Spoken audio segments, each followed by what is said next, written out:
வணக்கம். சித்தத்துள் சித்தமாய். 11 வயதில் ஏற்பட்ட பசி இன்னும் அடங்கவில்லை வாசுகிக்கு. நோயில்லா உலகத்தை படைக்க வேண்டும் என்ற பவித்திரமான எதிர்பார்ப்பு அவளிடம். அப்படிப்பட்ட உலகத்தை காண அவளுள் ஒரு கிளர்ச்சி நீண்ட நாளாய். சித்த வைத்தியமும் ஆயுர்வேதமும் இயற்கையோடு ஒன்றிய வைத்தியம் என்பதை அறிந்தவள். ஆனால் மக்கள் மத்தியில் அது அவ்வளவாக செல்வாக்கு பெறாமல் இருக்கும் ஒரு வருத்தமும் உள்ளது. சித்தர்களின் சித்தாந்தமும் அவர்களின் வைத்திய முறைகளும் சிறு வயதிலிருந்தே வாசுகியின் மனதுள் வேர் பிடித்து நின்று கொண்டிருந்தது. தான் அறிந்த சித்தர்களை பற்றிய சிறப்புகளையும் நோய் தீர்க்கும் மருந்துகளையும் தான் பேத்தி வாசுகிக்கு அவளிடம் தாத்தா சிறுவயது முதல் சொல்லிக் கொடுத்து வளர்த்ததால் இன்று வாசுகி ஞானிகள் வகுத்த மார்க்கத்தில் பயணித்து கொண்டிருக்கிறாள். இயற்கை மருத்துவத்தின் அருமை அவளின் இதயத்தை ஆட்கொண்டு விட்டது. பல நோயாளிகளை தாத்தா சித்த மருத்துவம் செய்து குணப்படுத்தியதை நேரில் பார்த்தவள்.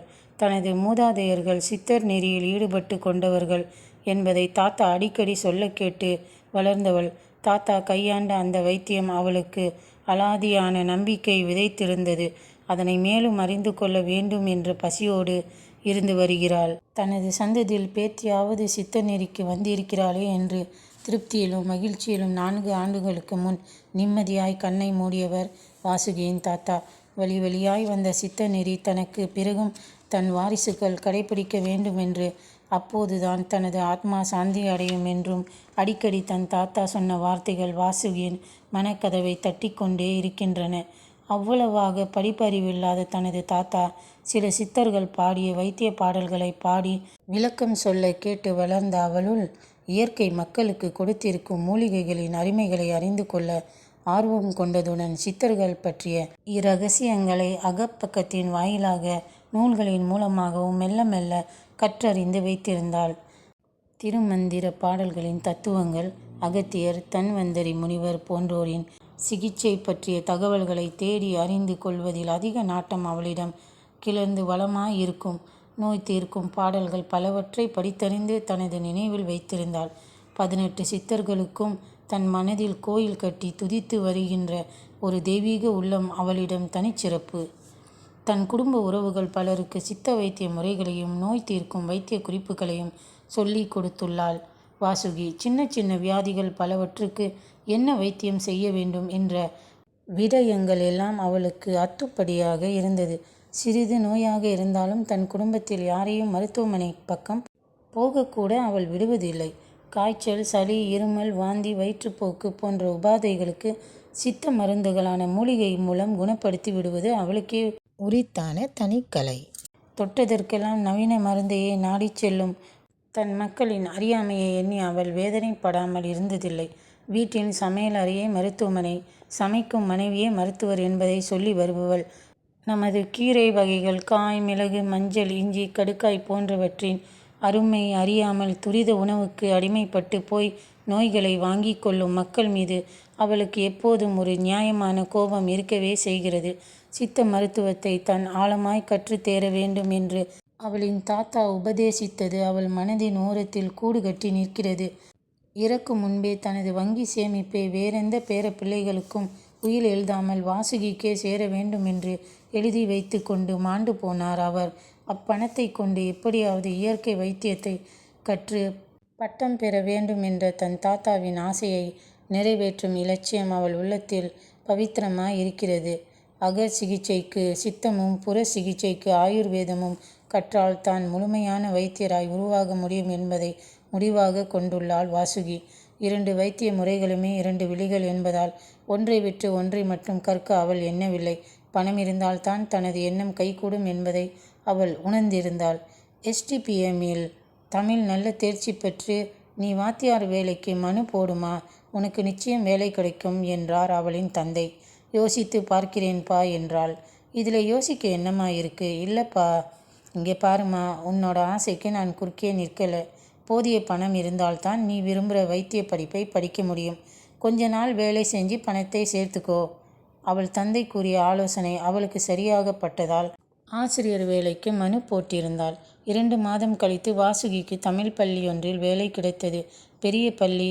அது 60க்கும் மேற்பட்ட ஆசிரியர்கள் பணியாற்றும் அப்பள்ளியில் 3ஆம் ஆண்டின் வகுப்பு ஆசிரியராய் பொறுப்பேற்றிருந்தாள் வாசுகி. தற்காலிக ஆசிரியராய் வேலைக்கு சேர்ந்து அவளுக்கு பள்ளியின் துணை தலைமை ஆசிரியரும் தமிழ் பாட குழு தலைவியுமான சாந்தகுமாரி அப்போது கற்றல் கற்பித்தல் நடவடிக்கைகளை சொல்லிக் கொடுத்து உதவினார்கள். தலைமை ஆசிரியர் கண்டிப்பானவராக, பள்ளி நலனில் மிகுந்த அக்கறை கொண்டவராகவும் திகழ்ந்தார்.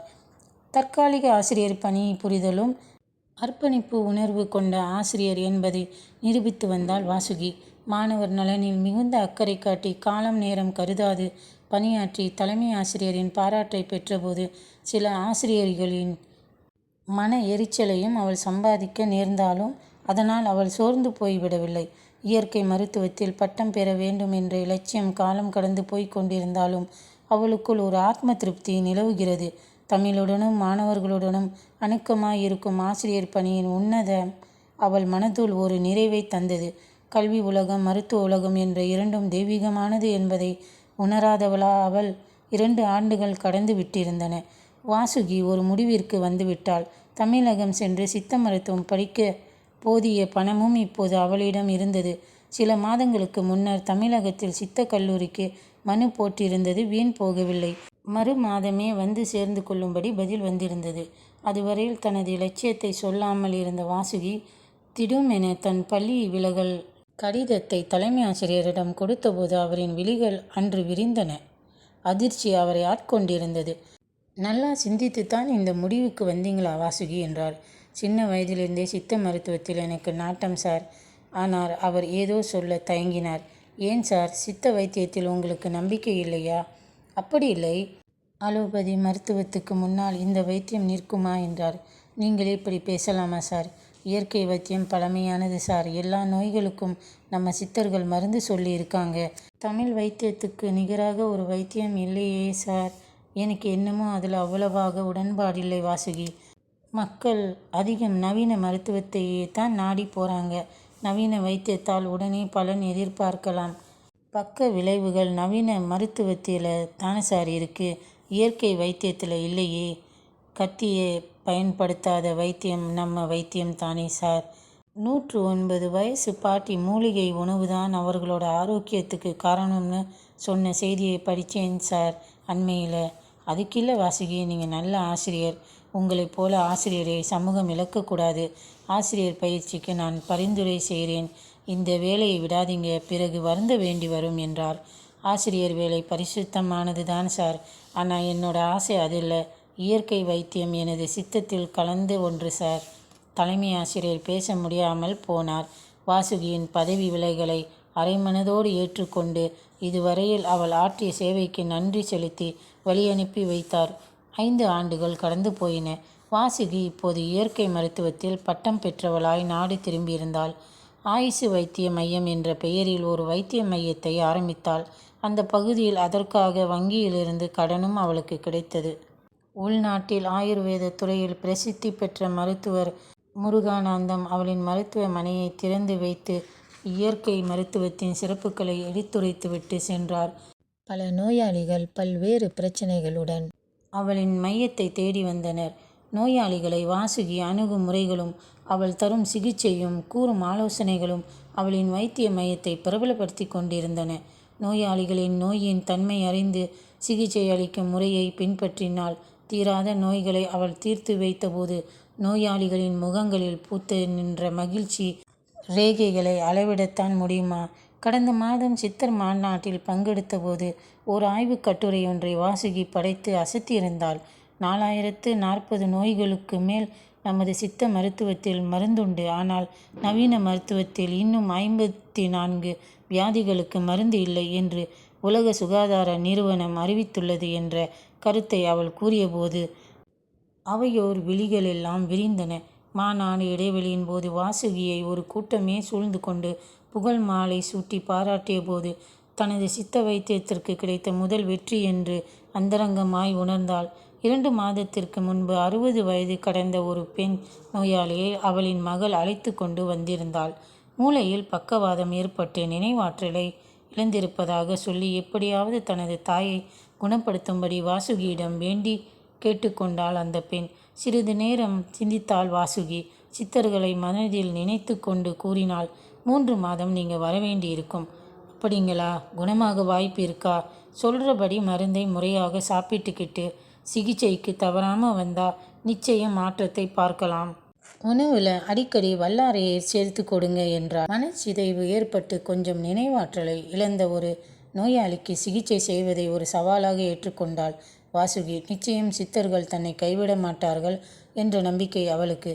1 மாதமாய் எண்ணெய் குளியல் செய்து நோயாளியின் தலையை உருவி சித்தர் இலேகியம் கொடுத்து வந்தாள்.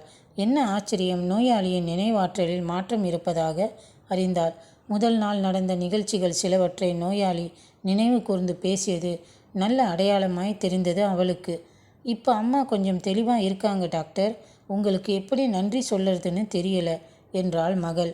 எனக்கு நன்றி சொல்லாதீங்க, சித்தர்களுக்குத்தான் சொல்லணும் என்று சொல்லி கொண்டிருக்கும் போது நோயாளியின் கணவர் பணம் கட்டுவதற்காக உள்ளே வந்தார். அவரை பார்த்த வாசுகிக்கு ஒரே ஆச்சரியம். எப்படி சார் இருக்கீங்க? இவங்க உங்கள் மனைவியா? ஆமாம் வாசுகி, இது உங்கள் சிகிச்சை மையமா? நான் யாருதேன்னு நினைச்சேன். என்னோட மையம்தான் சார். மனைவி கிட்ட மாற்றம் இருக்கா சார் என்றாள். ஆமாம், சுறுசுறுப்பாக இருக்காங்க, முன்னேற்றம் தெரியுது. இப்போ எல்லாம் பத்திரிகையும் படிக்க ஆரம்பிச்சிட்டாங்க. ரொம்ப நன்றி வாசுகி என்றார். பணி விலகல் கடிதம் கொடுத்தபோது சித்த வைத்தியம் பற்றி அவநம்பிக்கையுடன் பேசிய அந்த தலைமை ஆசிரியர் இப்போது சித்தம் தெளிந்த நிலையில் இருப்பதாய் உணர்ந்தாள் வாசுகி.